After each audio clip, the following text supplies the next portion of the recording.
we received a full and comprehensive report from the Nigerian Ambassador in Indonesia, which we have studied and reinforces our previous position that there was absolutely no justification whatsoever for this treatment, for this kind of behavior against not only a diplomat, a Nigerian diplomat, but even if it had taken place against any Nigerian citizen, it was totally unacceptable.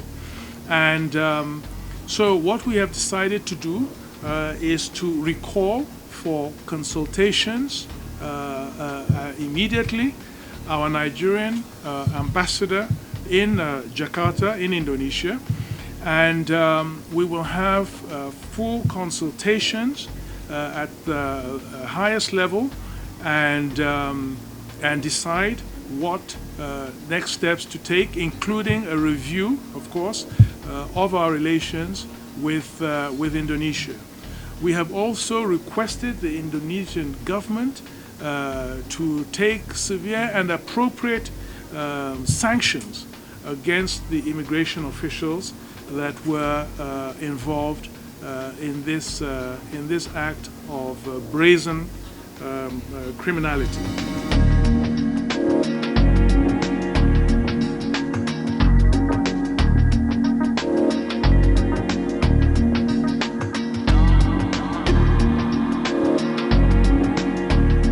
When we saw this, we immediately, in the Ministry of Foreign Affairs, contacted the ambassador, our ambassador in Indonesia, who gave us a verbal account of what had transpired and confirmed that the video was indeed of a Nigerian diplomat in Indonesia.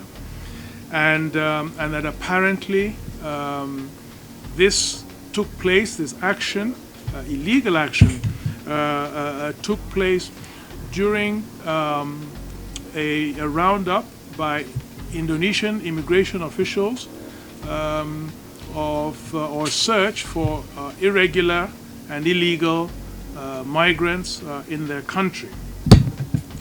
Now, the first thing we did was to request that the ambassador submit to us a full and comprehensive report of what happened, to reach immediately the Home Ministry, the Ministry of Foreign Affairs in Jakarta, to lodge a formal and a strong complaint against the actions of these immigration officers, because under international law, the Vienna Convention, diplomats and diplomatic premises are inviolable. And this was a clear breach of the Vienna Convention and an act of egregious international delinquency.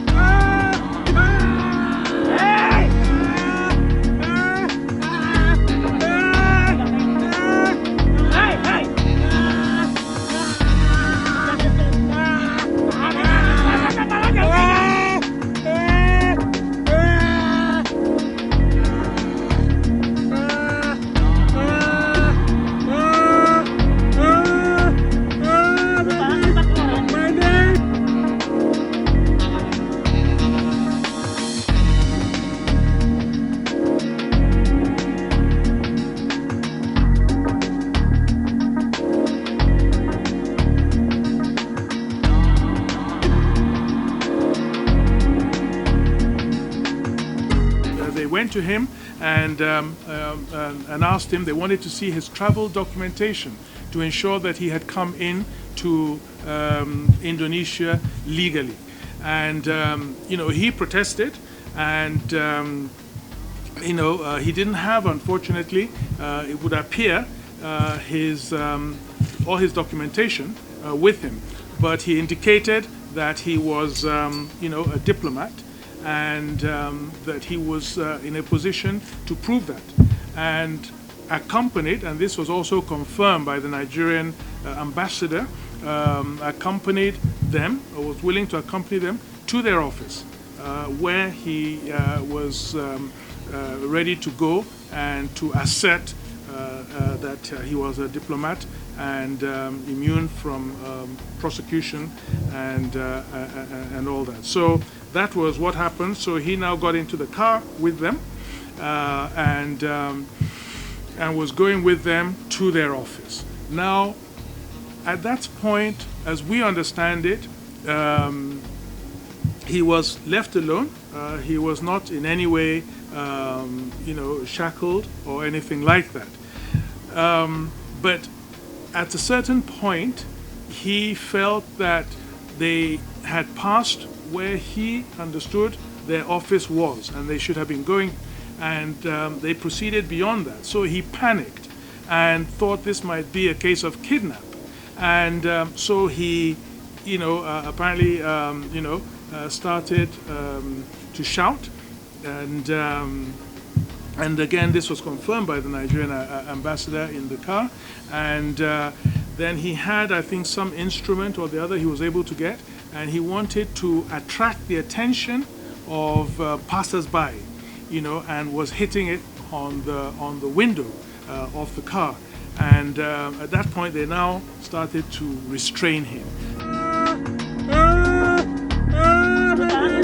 My neck!